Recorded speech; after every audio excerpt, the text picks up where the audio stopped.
Hello, Reanimated fans. Welcome to the 58th episode of this fair podcast about all things zombie, undead, and/or vampire. And my name is Stuart Tiffin. I am one of your hosts, and joining me on the East Coast is H.A. Conrad. How's it going today? It's going well. Hello. Hello, greetings, welcome. We are the magnificent duo that makes up part of Reanimated, and we are also helped out in this endeavor by Squarespace, which sponsors us, and they are the all-in-one platform that makes it easy to create your own professional website. And so we would encourage our listeners, if you're looking to make a website, to consider Squarespace.com for your website making needs, and they will host your website for you.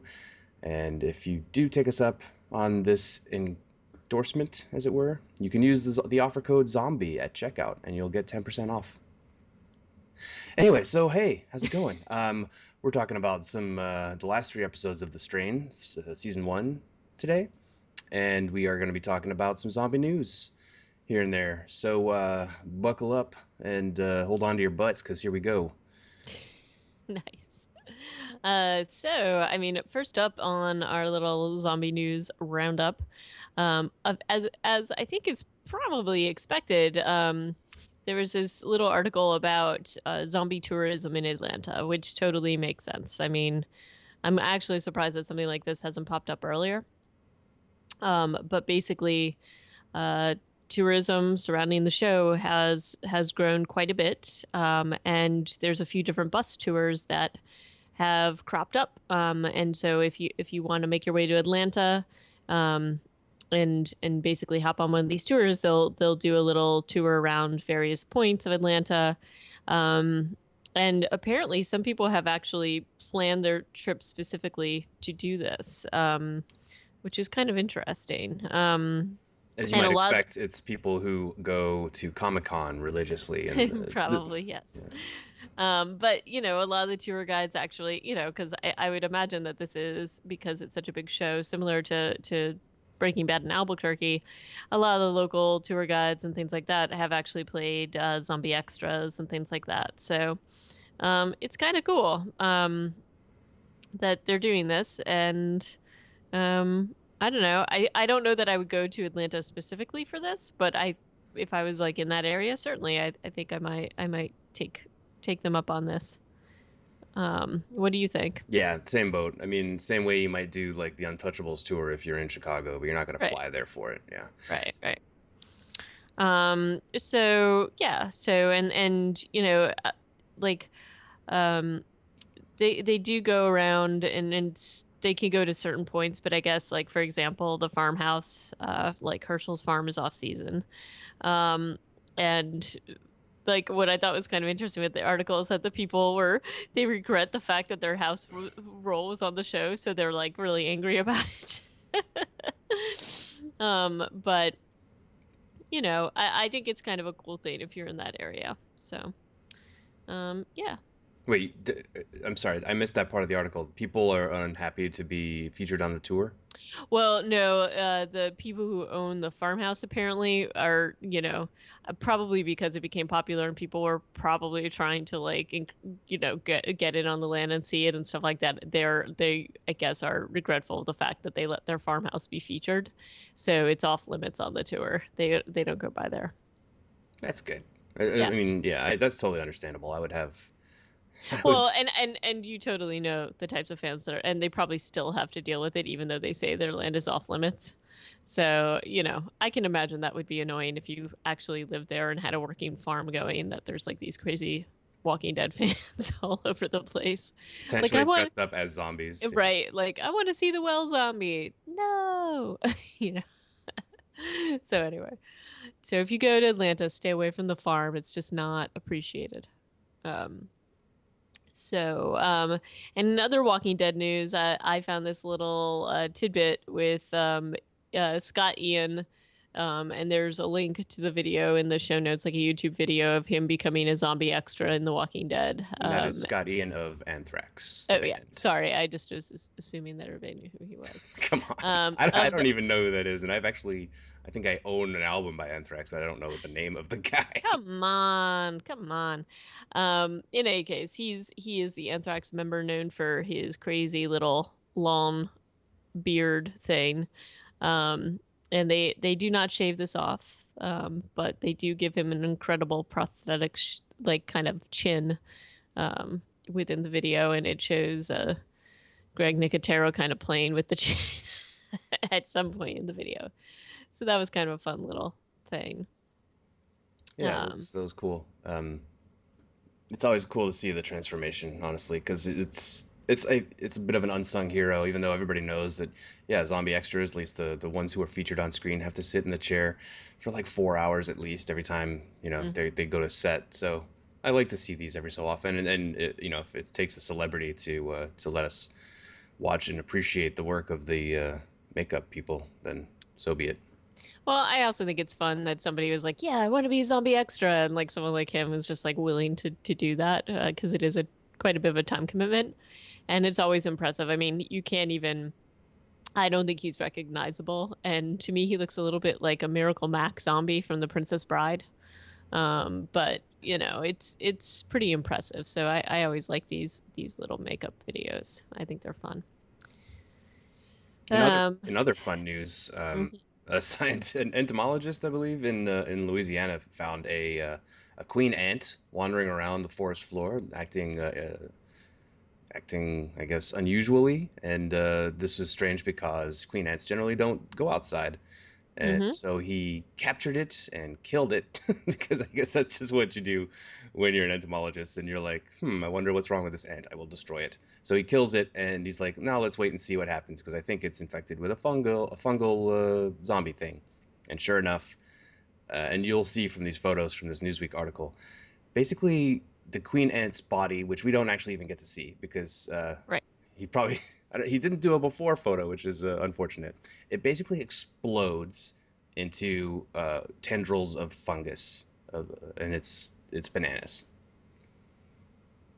Yeah. No, I mean it's crazy just seeing like this like in the petri dish. It's basically looks like a huge fuzzball, which is the remains of what happened to the queen ant. Um, I think it's interesting that they that it took so long for them to figure out that this was going on. I think they were saying that this is the type of fungus they didn't realize that it was even in existence until fairly recently. So that's kind of cool. Um, Yeah, this so is not the same ant zombie fungus that makes them climb up leaves and then hold on. Is it? And then grows that weird little like tower out of their no, back. this is a different one, but Yeah. it does a similar thing apparently because clearly it was with the fact that the queen ant was outside of um, the hive or whatever or the anthill.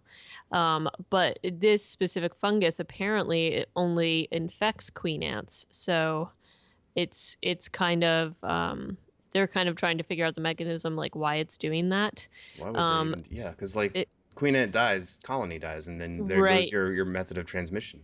Right. So I think that they're still figuring that out, but it's still an interesting idea. And it's so just kind of a cool little thing. So maybe we'll find out more about that at some later point. Yeah, awesome. And our last kind of little news tidbit, we've talked about various vehicles and things like that. And I think some iteration of this we talked about in a previous time, but it's basically a Black Ops moped, which is a survival moped.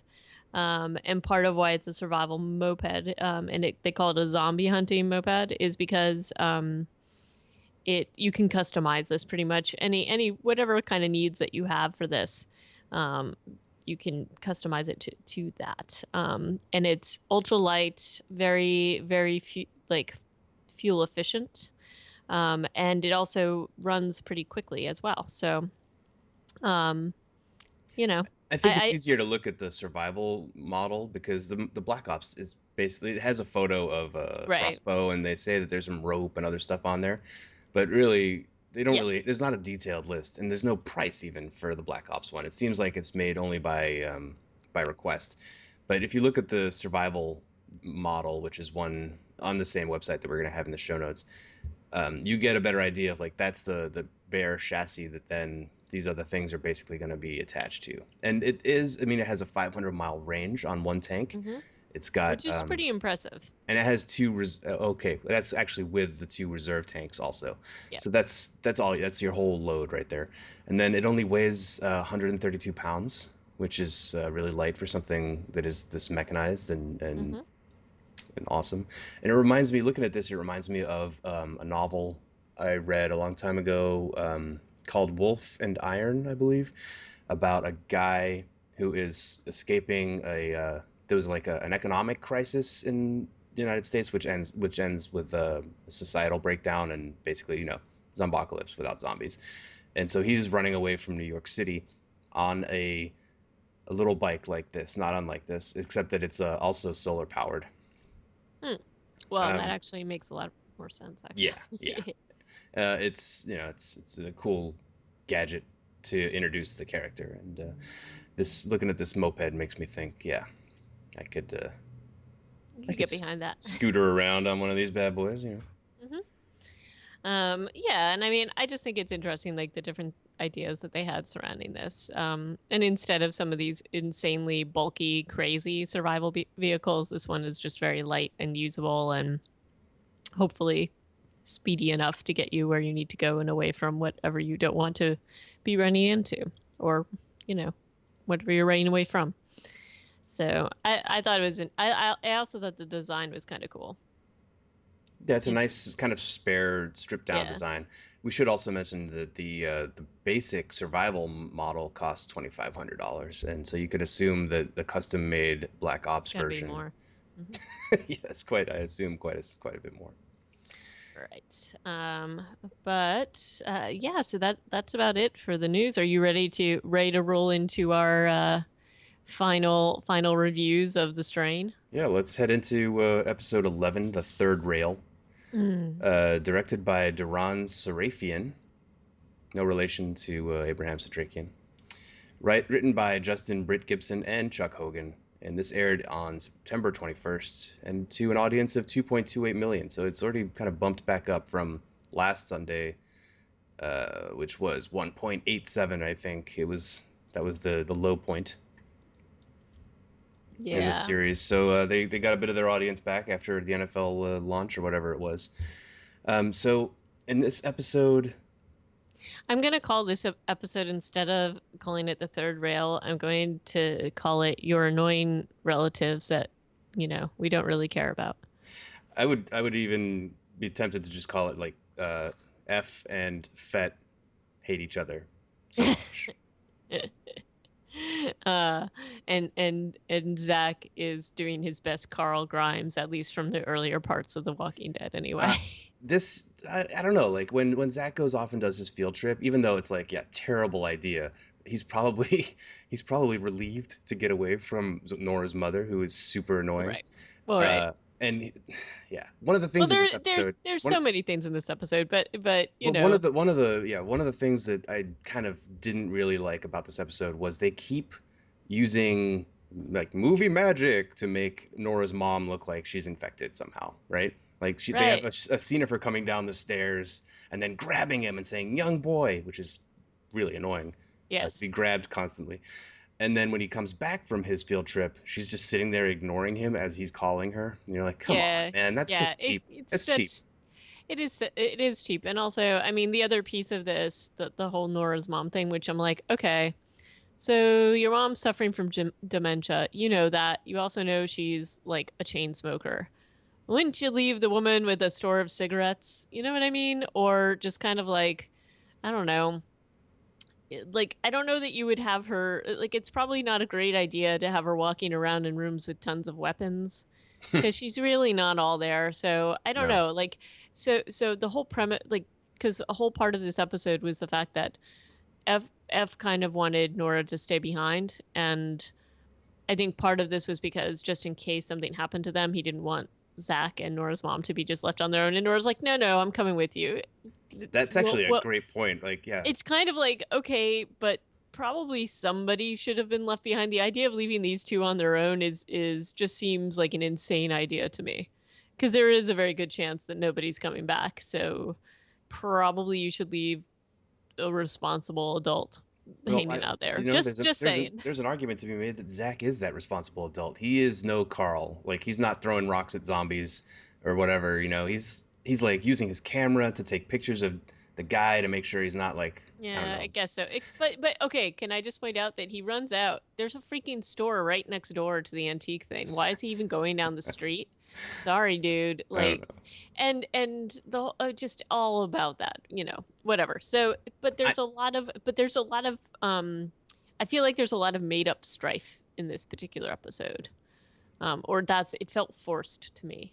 such as Um, so you have like you have the created cigarette crises with Zach and Nora's mom.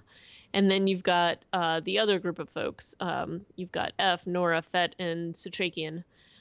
They are in search of the master.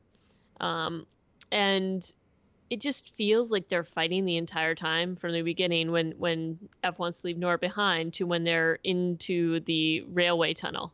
Like it just seems like it's like early on in the Avengers movie when nobody likes each other. yeah, but it feels forced because it's like they've already decided to go off and do this, and so the sort of conflicts within this I don't fully buy. I don't know. I guess you did not No, notice. I get it. I mean, and I definitely don't enjoy the moment when F is like when they make Fett look like an idiot for not Yeah, knowing that like there was a train coming, and then F's like, by the way, this is your ass and this is your elbow and blah blah blah. I'm like, just yeah, Jesus yeah, Christ. like they're again, and F's character just becomes even more like he's just not a likable guy. No. Um, so you've got that stuff going on throughout the episode, and it just feels like, okay, again, we've been over all this ground, so we finally decided what we're doing. It just feels really strange that they're fighting at that point because they're going into what is probably a confrontation with the master. So I just feel like their focus wouldn't be on each other and infighting. I think they would be focused on the goal. Yeah. Yeah, I definitely agree, and to an extent, like Vasily's obsession with quoting like obscure New York history also isn't always super helpful. No, no, and really odd and out of place. It's sort of like we aren't on a Lost New York tour here. He's like a tour Um, guide instead of he a is, and he keeps exterminator. throwing them out. He keeps throwing out these little tidbits, and it's sort of like, and you see where that's going later on in this run of 3 episodes. But it's just kind of like, it feels very forced, and like, guys, you know what? To it just feels like, you know what it is. I think it's part of it what you were saying in terms of the descriptions in the book. Like they're trying to bring as much of that into the story as possible, and it just doesn't really work in this way because it just seems like he's randomly saying crap that doesn't make sense. It's like a Trivial Pursuit machine or something. Yeah. Yeah, no, exactly. I want to make shout out to Morley cigarettes because I thought this was totally a A reference to made the up X brand. Files. Oh, Yeah, really? but it's not. Apparently, Morley is just like a go-to fake cigarette brand that TV and movies all use. But Because it's they. probably best known for being the brand that the cigarette smoking man smokes in the X Files. Oh, that's right. That's And right. I so didn't and even catch so that. Nora's mom is smoking menthol Morleys, which is also funny because uh, the cigarette smoking man smoked Reds. Yes, yes, he did. Yeah, and then in terms of the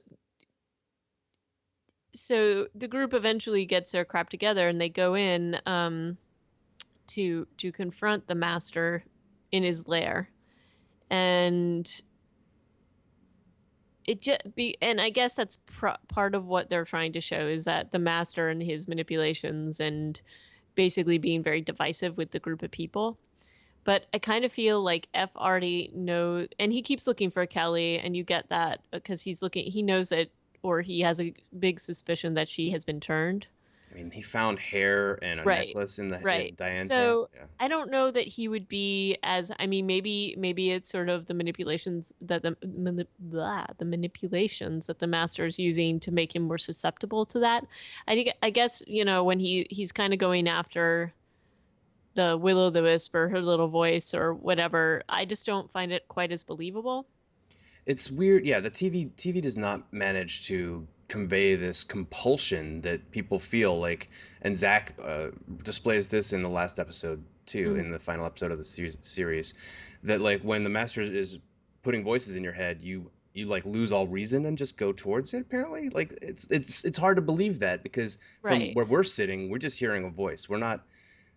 I don't know. It's hard to believe that this man of science, this logical person, is going to be like, "Oh, I'm just going to leave everybody behind and Well, and go." and this is the other thing that I don't, which is why I said it felt a little bit forced, is that Satrakian clearly understands what F may be going through or what may be in store with for him, because he even says, "Oh, that's not Kelly," or you know what I mean? Like, Hmm. so he understands that this is something that he needs to be on the lookout for with F, but yet all Apparently, this happens yeah. anyway. So it's He sort of apparently this. didn't give everybody a briefing about this before they left.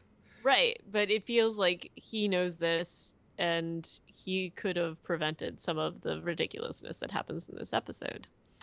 And then before we talk about like the big confrontation, we've also got I wanted to chat a little bit about Gus. Hmm. Um, and I actually do feel like this was a pretty a pretty good scene for him. Um, Yeah, I'd say we've got a couple good Gus episodes here, actually. Yeah, yeah, like, and his character, like, I actually think that the actor who plays Gus, is a very good actor. Miguel I, Gomez, I believe. yep. I like, I feel like his interactions and the way they have written his story seems a lot more believable than some other things that we've seen. So, in this particular episode, we see him going home to find his mom and figuring out that his brother has turned and then discovering that his mother is turned and basically making a decision about what he now has to do. Um, and it's not, I feel like the scene is very believable. He's very upset about the fact that his brother is turned, but manages to, you know, take him out. And then he's just pretty much broken by the fact that his mom is turned. He just can't even bring himself to destroy her, which I Yeah. think is believable in what we've shown his relationship with his mother at this point. Yeah, And then I'm surprised. I'm a little bit surprised to hear you say that, given the fact that you and Kyle last time we talked about this were both kind of exacerbated by, not exasperated rather, by the lack of ability of people who have seen what the vampire stuff does to people, by their lack of ability to follow through. And that's basically what he does. He just leaves her as a living, quote unquote, living vampire, and then I walks away. guess. No, I don't know. But he takes out his brother no problem, and then He he has fucking hates his brother, and then though. he has no problem taking out the landlord. Yeah. I don't know. In the books he does kill his mother, I think, but I don't remember directly. But I think he kills her indirectly with sunlight. Yeah. I'm not recalling that specific scene. Um so I don't know. I think he is basically evolving. Yeah, And he's and turning he's awesome, and he pulls a hero move for Zach later on. right, right. And he's all alone. Keep in mind, like, this is the other thing. I mean, Fett discovered this stuff and had to take out a bunch of vampires of people that he worked with, but he didn't have to take out, like, his parents. So I guess maybe I guess I feel because Gus has kind of been on his own dealing with all of this, like, I kind of get that. I'll give him a pass on his mom. Hmm. Fair Um, enough. but then, he has no problem taking out the landlord who he also hates. So He's that, got he's got a lot of anger issues, yeah. Gus. Um, Um, but yeah, eh, his scene at the bodega is even though we don't get to see any of what he's doing, he's just like vamoose to Zach, and Zach's had a run in with two looters who are way too interested in what he's doing there. Like, Yeah, it's sort of weird, but also this is okay. So this is the part of the scene where I'm just like, oh, why are you such a little Carl Grimes? So he's in there. He sees the cigarettes. He already did he did some really clever things, and then he did really stupid things. Like, why would you go down into the basement? You see that they're human. You know that they're not, you know, the vampires. So I don't know. Just take the cigarettes and get out of there, kids. Scram. Just seemed weird to me that he's like down in the basement. That just seems like a bad idea. yeah. Hide behind a shelf or something. Why would you ever go down into the basement? That doesn't make any sense. So, um, It's not his best move, but no. what I don't get is when he's trying to run out is like male looter is like, "Hey kid, what are you doing here? Whoa!" And he's like screaming for his friend, and she comes over. She's like, "What are you doing here? Like, why do they even give a shit?" Like, I don't know. It was almost like I felt like they almost were gonna like take him with them or something. Like it didn't seem. That's what it kind of seemed like to me. But you're right. It just seems strange that they'd even care because they're just looking to get food. But maybe that's what they were showing with them. They're not like evil. They're just getting food to get out of there. I don't know So that I guess I didn't get like necessarily a malicious vibe, but it was definitely more engaged in a stranger than I would have thought. Two looters right. who seem like definitely in like end of the world mode. They would, yeah, I don't know. It seemed a little odd, but Right. either way, so he But manages he to. also doesn't manage to tell. He's not like, "Don't go back there, guys." He just like lets them go and get like killed by the vampires. True. So I think that's kind of funny. Just because he's just not helpful at all to them. And then when Gus kind of makes his appearance, he's just sort of like, "I'll go and take care of this. See you later, kid." It's just a little strange. Um, and you're right. I do think that when Zach sees Nora's mother, um, and they try to basically trick you into thinking like, psych, she hasn't actually changed, but we're making you think that. Yeah, It's sort of it's there weird. were a few moments of that which I thought were strange. And then there was the whole thing where she's watching Zach play with the weapons, and that's the point where I was just like, yeah, I don't know that I'd want her in a room full of weapons at this point. Like she just seems like she's super unbalanced. That's just not a wise idea.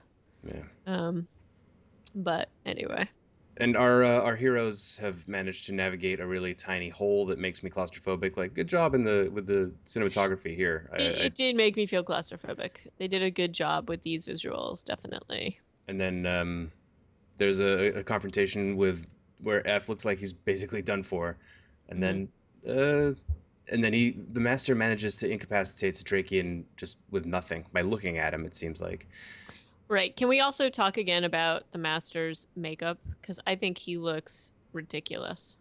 yeah, he looks like a muppet. It's terrible. It's It's not good. like, once again, as we talked about, I just think that he was so much scarier when you couldn't see his face.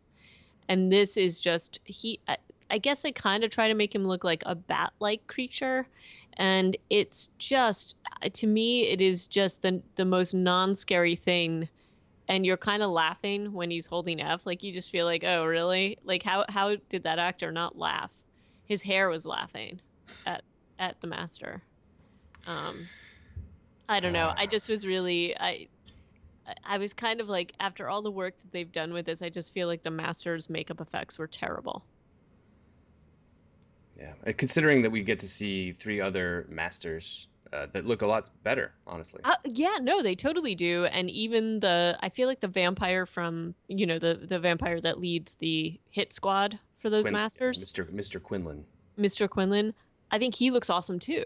Mm-hmm. So it's kind of weird that they made these decisions and they made the master look so Goofy. not not scary at all.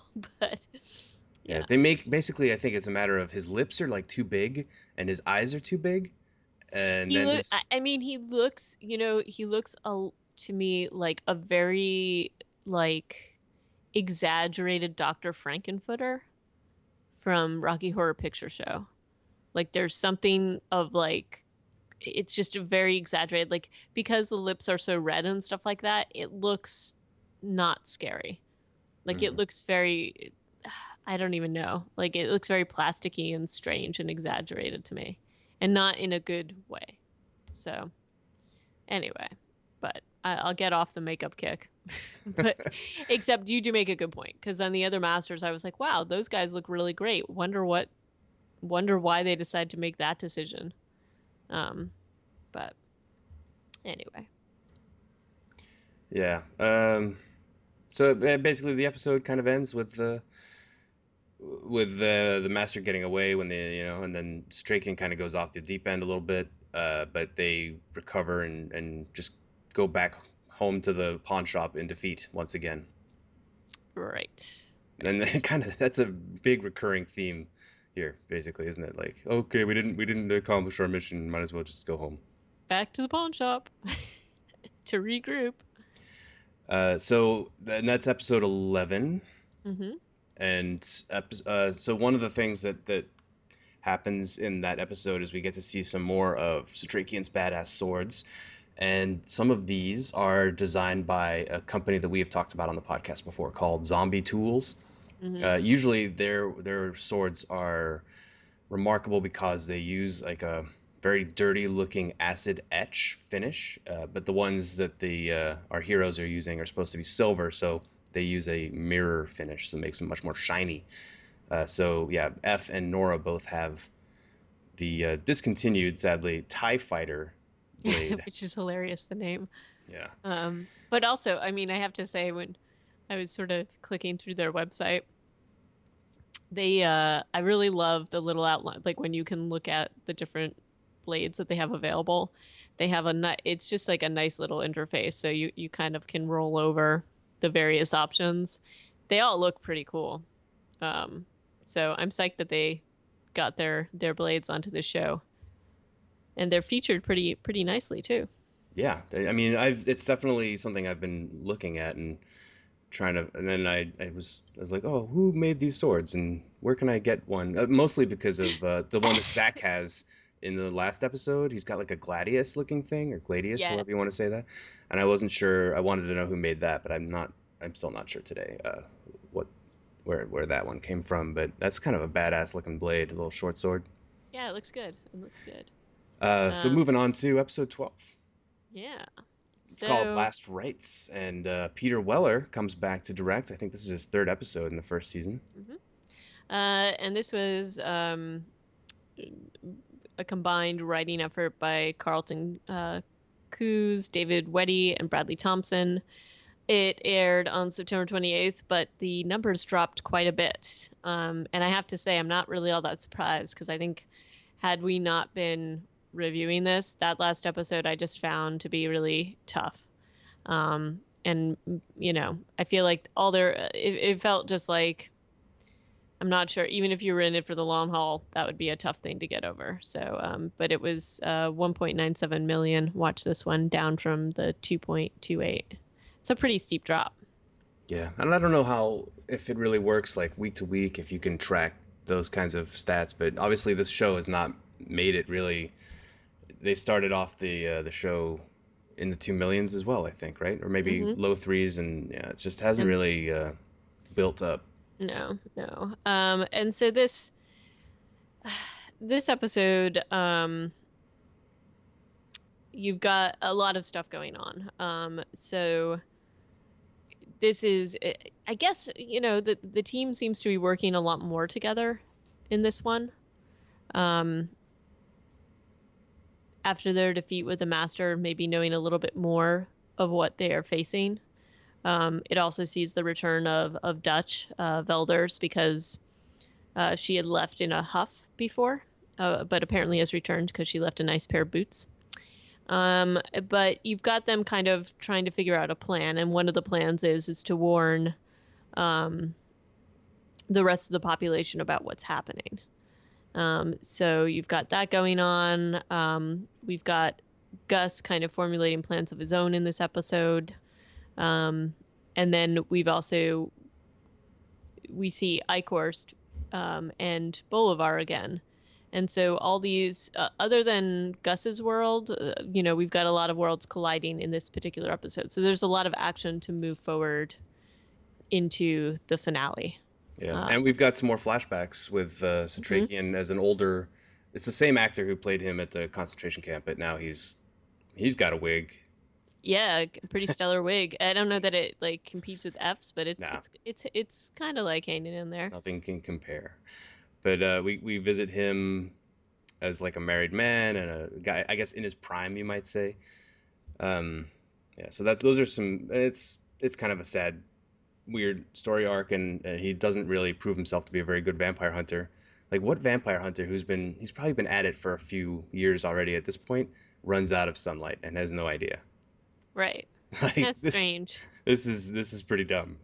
Either way, the Well, and parts of and this. also, but also, it shows him actually having a family. Mhm. And also what vampire hunter is going to put them in danger like this. He's I just, definitely like shitting in his backyard, right? yeah, Why? Yeah, he moves his family to a place, or it seems that they're definitely like right in the vicinity of a vampire nest. right. This just doesn't seem like a wise decision, and it seems like he should know better at this point. So it's kind of strange. Uh, Parts of this episode that I really like though are the Gus and Alonzo Cream stuff. Hmm. That's just really cool. And I really love the actor who plays Alonzo Cream, who was Marlowe from The Wire. I don't know, everything comes back to The Wire, man. I just love that show. I know, doesn't it? I've actually, I only got into The Wire recently, so I'm on season. You're so English. I know. Um, I'm on season 3 at this point. So, um, but yeah, and it's so funny because a lot of those actors, you just see them popping up again and again. Yep, yep. So yeah, Especially if you watch The Walking Dead, because they were until until well, not gonna spoiler alert or anything. Until some of them die. In season 5, you've got 3 different actors from The Wire, hmm, all in our survival group. it makes me happy though because it makes me happy that those actors are getting work. It's because it was an excellent show. So, Mm-hmm. but yeah, it's interesting that you mentioned the piece with Gus and Alonzo, because again, I feel like that some of the just throughout this series, I feel like a lot of the Gus pieces of the story are the strongest. Um, and they're the parts that I tend to enjoy more. Wait, you mean throughout the whole season? Yeah, You okay? Because I feel like we started off describing the Gus scenes as they kind of just derailed the overall plot. I think they did, but looking back at it in retro, like just in terms of his behavior and how he moves forward, I'm enjoying that development. And I feel like it's a lot more realistic than some of the things that they've shown with the other characters. Yeah, I guess if it was just a show about Gus, his story so far has been pretty cool. Where he basically he's equal parts a total dick and caring about the people that he loves. So Right, and he's very capable. right. So yeah, I like the fact that his plan after killing his brother and seeing his mother turned and killing his landlord is I'm gonna go and carjack a criminal Yep, because I'm pretty sure he's gonna have guns and right, money. Um, right. And that's yeah, that's who I need to get my supplies from. So that's what I'm gonna do. So and then the ultimate showdown at the docks when they're like I have to wonder also if Cream knew what was in the I guess he didn't know what was in the container or he would have been like no you don't want to open that right. uh but Well, that's and that's I was also laughing about this because not in the Wire season where his character is introduced, but there's a whole thing about shipping containers and things like that. So I oh was yeah like, is this like a deliberate reference? Because that was kind of funny. Um, but yeah, I don't think he knew what was in there either because he probably would have been like, I'm getting out of here. yeah yeah But their shipping containers just full of vampires, teeming with vampires. Um, and and Gus, that's another diabolical twist to the plot because a human is arranging for these to be shipped somewhere we don't really know where right right. they're still exporting the vampire plague so it continues to have tendrils. We don't know how far outside of New York it's already gone. Well, and with this showing this point, you're kind of like, well, how many of these have gotten out? Hmm. Because they could be shipped anywhere. So, um, so it's just a way of propagating the virus even more, either all more like around the U.S. or maybe even further out than that. Um, but this whole battle with the vampires and then Gus's introduction to Mr. Quinlan is pretty cool as well. Yeah, So yeah. He knows how to make an entrance, Mr. Quinlan. he does, he does. He always does a good job with that. And you know, I think that that's it's very cool to see Gus come into his own, but then to also be like, okay, I have no idea what's going on here, and they kind of kidnap him. So, Yeah, uh, and but this is going ahead a little bit to the next episode, but when Quinlan eventually explains why he's kidnapped Gus, he's like, "You've proven yourself capable." mhm. And I have to. I mean, yeah. While yes, Gus is capable, it makes me think that the Quinlan doesn't have super good intel because why not just go knock on the pawn shop door and be like, "Hey, you guys are definitely capable and you're organized, and so we are. I want to team up with you guys instead of like Gus, who's basically a free agent and I don't know, doesn't have that much really experience with the big picture." Yeah, it is a little strange, and it makes me wonder if they've been watching him or because of his connection with bringing the coffin over. Maybe they also want to control him, and Satrakian is also his own thing. He So probably yeah, wouldn't want to work with the Strigoi, I guess. right, right. So maybe that's it. Is Satrakian's involvement is not going to let them sort of grab Fet and F and all that. But Definitely possible. Yeah. one of my other favorite parts of this episode though was the emergency broadcast announcement because I thought it was just hilarious.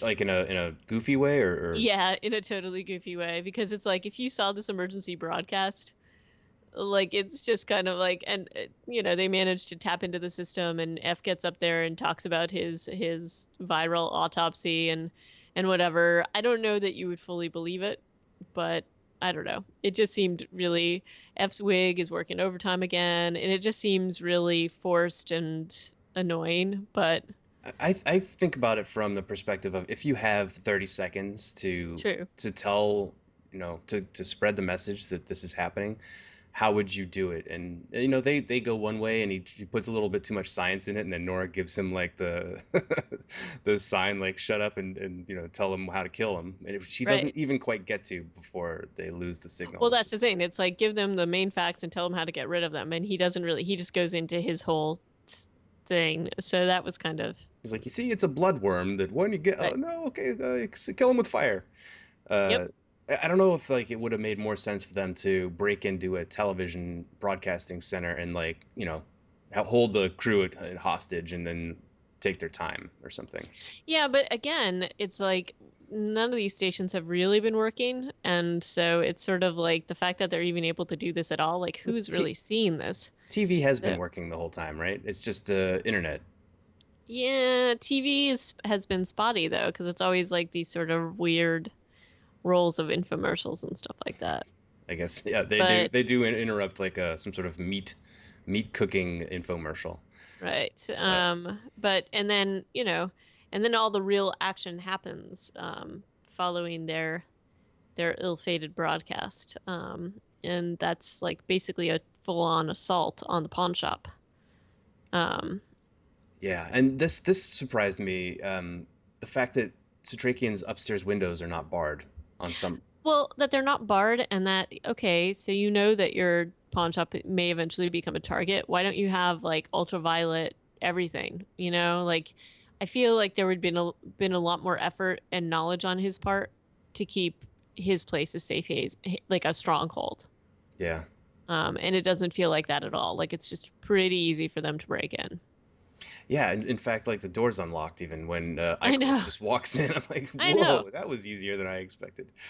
So they Right. go to the basement, which is the fortress, but it did seem like they really just waltzed in and they killed, like they infected Nora's mom, which is Which, yeah, and then this is the other piece. It's like the thing that you and I talked. So this group has seen everything. They had to kill Jim Kent.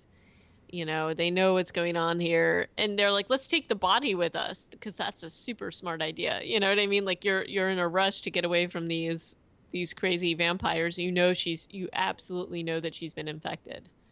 yeah. Um, These are split second decisions. I mean, you can take her with you. You know, you've got 48 hours or so. well, Um, maybe, but I just wouldn't have anticipated that it would have been Fett to grab her. Yeah. So that's just, it seemed unlikely for him to have done that. I think it would have been more likely for him to just chop her head off. So, Yeah, given the Jim Kent prior example, maybe so. Um, so then they're in the basement, and we have another kind of like agonizing scene, and really nicely acted by what's her name, Mia Maestro, the woman mm, who plays Nora. Even though it's like, okay, yeah, we've already been down this road. She's chopping her mom's head off. I mean, yep. it's tough, and Well, and she was also the one that argued most forcefully about against killing Jim. yeah, So, I mean, this is a pretty big turning point for her, and she did a pretty good job here.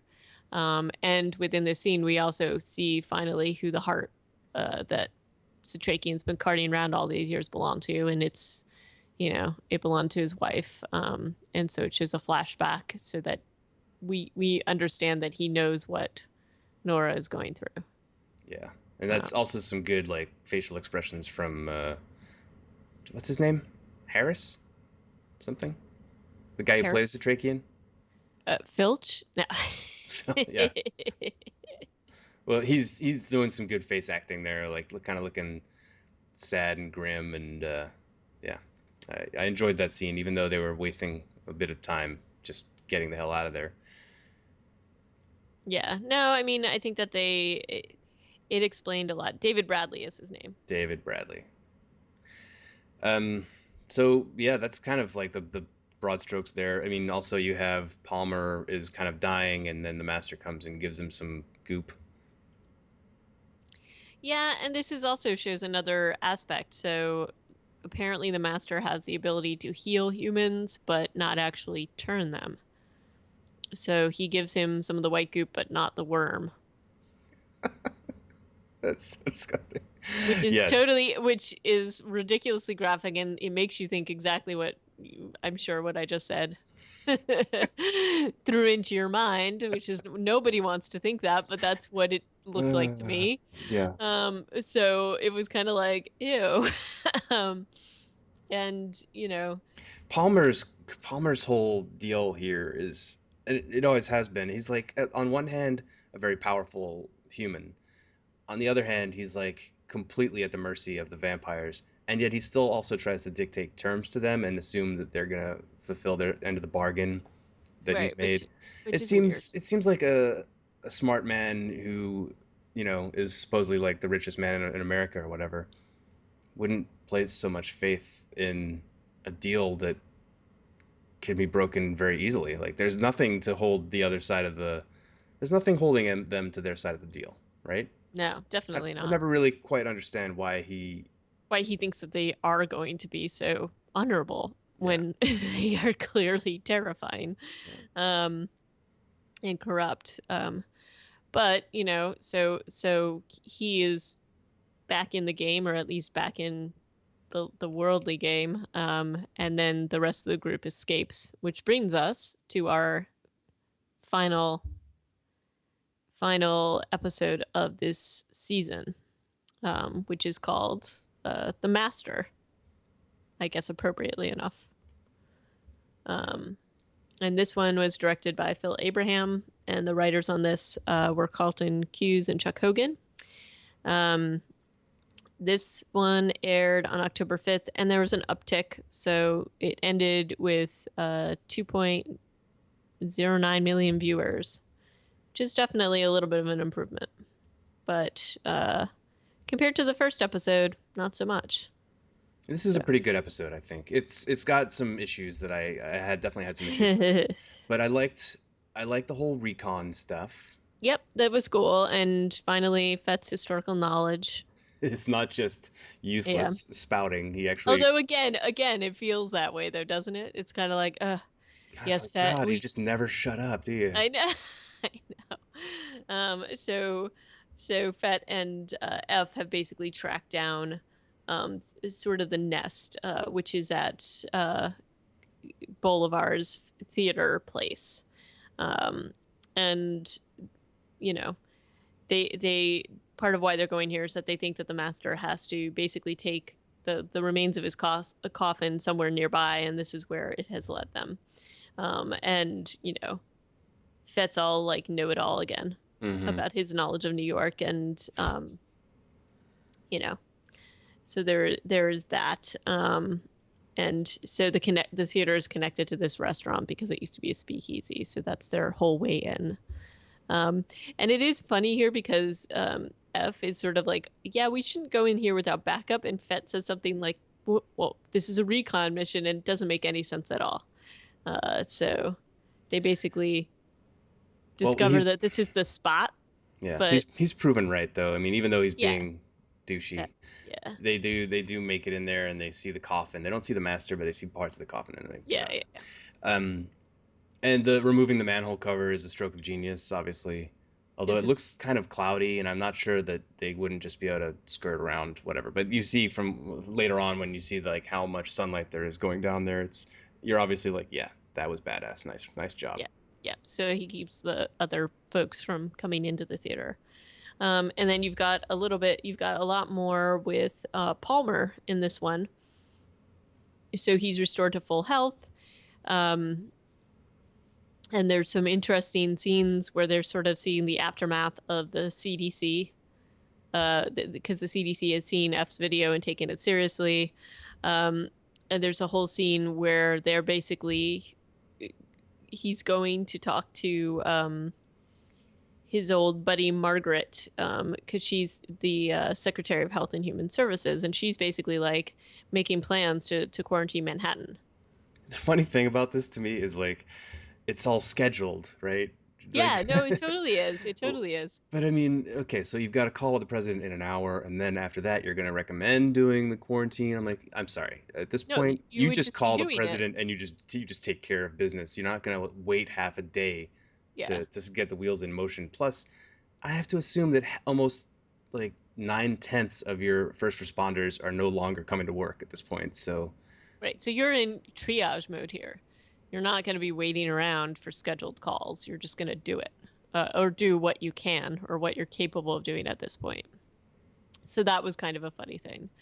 And you know, they're kind of like hanging out, and Palmer casually tosses Margaret over the balcony, which I think was actually kind of humorous. Not humorous, but you see them hugging, and then he just like tosses her over, and it's sort of like the next guy in line is sort of like, okay, I'll do whatever you say. yeah, um, yeah, it's a little But too easy. A little too easy to. it's a little too easy, but it's sort of like it's one of the I guess what they're trying to show here is just sort of the fact that Palmer's been orchestrating a lot of this and just how deep all those ties go. and Um, and what they've been doing from the beginning of the show and painting our bureaucratic and organizational levels of government as being completely basically easily circumvented and defeated and right. like to think that just killing Margaret, like murdering her, Hmm. is going to solve all their problems. Maybe by this point, because as I said, like the infection is well entrenched at this point.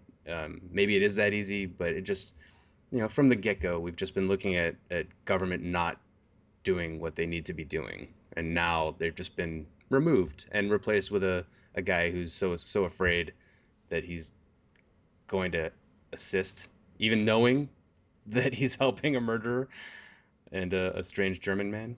I don't know. Right. And we also see Fitzwilliam basically finally choosing a side. And it's kind of weird because I feel like either we don't fully understand what Palmer has done for Fitzwilliam, because I don't fully understand that, because he's seen all the evil crap going on. You know, like his loyalty to Palmer to me is sort of questionable generally.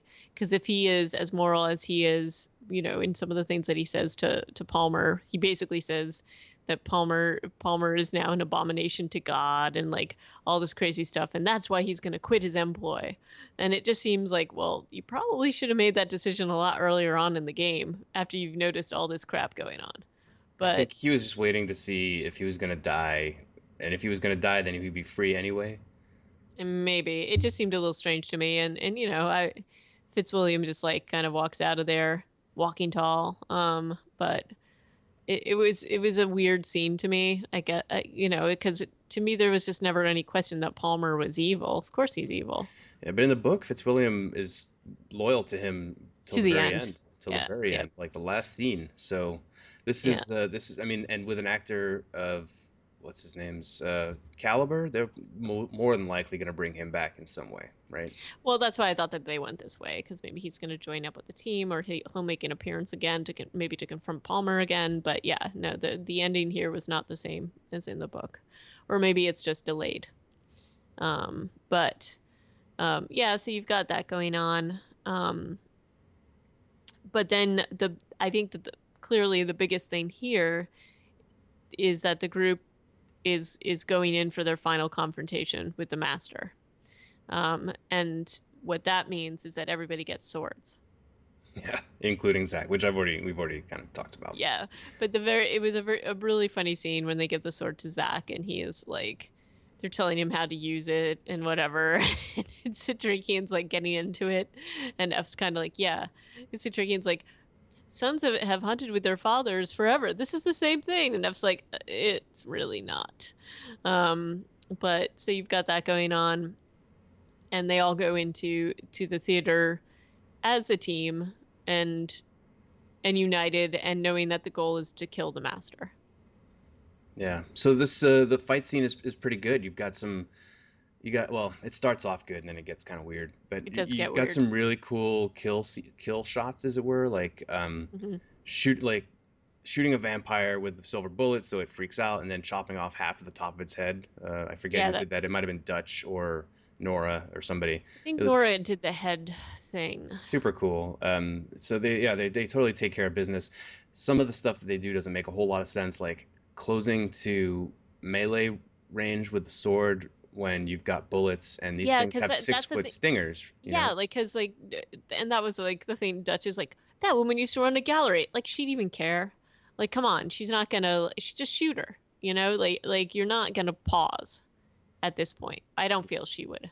you would hope not. Um, and then but there's some cool scenes between her and Icor, sorry, Icorst, who are they're actually getting a little bit of a piece of him, but he's definitely stronger than some of the other Well, vamps. we've already seen how fast he could move when Yeah, Satrakian tried to have a sword fight with him, and like he's throwing Fed around like a toy, but he's still. I don't feel like we get to see Icorst doing what I feel like we think know he can do. yeah. No, you're right there. I will say I know like there's a whole dialogue about why they brought Zach in, and it's because they're afraid Kelly's gonna get him or try to get him.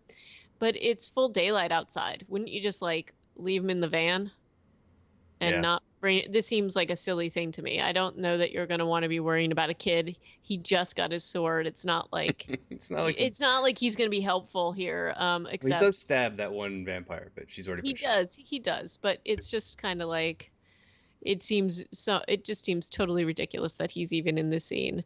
And then he gets to do his part for breaking some windows, but it's still, to me, it's doesn't make any sense whatsoever. I don't think that they would have brought him in there.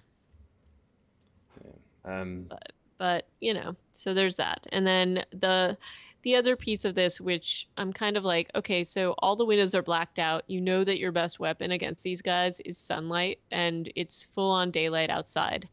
Wouldn't you be breaking the heck out of those windows? Wouldn't that be part of your plan well, I don't know initially? that they know what the layout is in there. I mean, they probably, once they get up to the penthouse, it's definitely F's first course of action is breaking windows. So True, they true. get there. It's also good that they're not shooting them out because I guess they don't have that many That many bullets. bullets, yeah. No, it's true. And then, you have Satrakian's confrontation with the Master, which seems kind of like a letdown, doesn't it?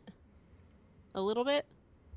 I mean, He's just like, "We're gonna put you into the sunlight," and that's it. well, I think they wanted to kill him. Yeah, it's just disappointing that they all kind of pause when he's Yeah, lying outside. You're like, no, just really, start chopping him into little pieces right away because you yeah. don't know what's gonna happen. Don't let. Yeah, just like start doing your business, and They kind of think it's a done deal, but yeah, it's yeah. obviously not. So that's but we've read the book. We know. I We know, know. I know. We knew he was gonna escape, so As much as we might root for him to kill the master, it's book one of three, so not gonna happen. right, right. And of course, they have to leave it open for that reason because it's a continuing story. But then And once the master is out in the sunlight, this is probably my biggest gripe about this last scene is the backwards walking. Yeah, it seems kind of lazy, doesn't it? I don't know Like about suddenly, it's just it's weird. Like yeah, why are they walking? that What's the explanation for that? we never saw that happen before. There's no explanation. I mean, maybe it's because the master's injured, so they're like, Yeah, okay, I get that. Like that you need to get back to the master. Just turn around and go forwards. Like that's how we yeah, walk. it's weird. It's weird. Like they had never used that before, and suddenly they're all in reverse, and it looked super stupid. But you know, but there you have it. There it is. Apparently, when the master gets injured, all his followers walk backwards. That's the Walk deal. walk backwards to him fast as possible. Right, right. And then And our team is like, oh, well, that's because when the master gets away, Straken's like, oh, I didn't know you could do that. And then once again, they're like, well, okay, back to the drawing board. We lost. I know, I know. Um, and then there's this other thing, so Zach gets an asthma attack supposedly, and they go back to the house. Well, this seems crazy to me because it's like you could just get an inhaler at any pharmacy. I'm sure that there's one along the way. You know what I mean? You would Like think, that's yeah. it doesn't seem to me like, especially knowing or what F thinks he knows about Kelly, I just don't think they're going back to that house. And as it turns out, Zach has faked his asthma attack to get the photo album. Yeah, Um, yeah, they take a few minutes to like look at cherished photographs in the house where they know instead of just bringing him back to the van. You know what I mean? Like it just seems like, oh guys, really, you were doing so well. This just is silly. and Um, again a very tortuous scene of a guy or someone having to shoot at or try to kill one of their loved ones and right. we've been over that and over that and over that and It's like we get the point, you know. But it ends pretty strongly, I think, with Gus's scene with the with Quinlan. it was a little frustrating part of this when he just keeps trying to escape and Quinlan keeps Yeah, beating the shit out of again, him. they just like we get the point. Like you only had to do that once, but so it was a bit tortured and drawn out. I'll agree with you there. I Yeah. did like when Gus had the hood over his head and he kept breathing and it was like breathing in and out because it looked just ridiculous. And I'm like, how many times must they have had to sort of do this scene to make it seem, I don't know, not funny? But it was a lot of like, okay, I'm powerful than you. I'm faster than you. I'm quicker than you, right? Like there was Hmm. just so much of that going on. But then you get the payoff, which is you get to actually see the other members of the master. I guess you call it the master's race, They whatever have they really are. unfortunate taste in chair design, but They otherwise do, they do. they look way scarier than um, The master. Gigantor, the master. Yep. Yeah. So and then Gus is getting recruited, and he's like, okay, sure, whatever. This sounds like a good deal. So we'll leave it at that. I also think that the fact that the bread truck is their Citrakian and F's and Fett's vehicle of choice is pretty funny. Like they Yeah. continue to use the bread truck. That's the only So way you can fit the whole ensemble cast in one yep, vehicle. yep. They couldn't So use Esther the Land Rover because despite her great backstory, she wouldn't fit everybody. yeah. Um but yeah, but that wraps it up. It leaves the storyline open for another series. How how psyched would you be to watch season two at this point, having just kind of finished off the first one? There are parts I like this to me the series. I admitted to you, like my first go at it, I was like, oh God, I don't even know about this. And then there were parts of it that I really liked. I really loved the Gus storyline. Um, and I think parts of it are very well done. Um, I would probably still watch a second series with some skepticism. Yeah, I think I'm there too. I mean, hell, I've been watching a lot of Z Nation lately, just catching up. Have you kept up with that at all? I have not. It's actually like Has it gotten better? Because it's that's well, I find it entertaining, and maybe I just have a really low barrier or low standards or whatever. But yeah, like I not to say that this is in the same camp as Z Nation. It's obviously of a higher production value, and it's got some, you know, it's a better product altogether.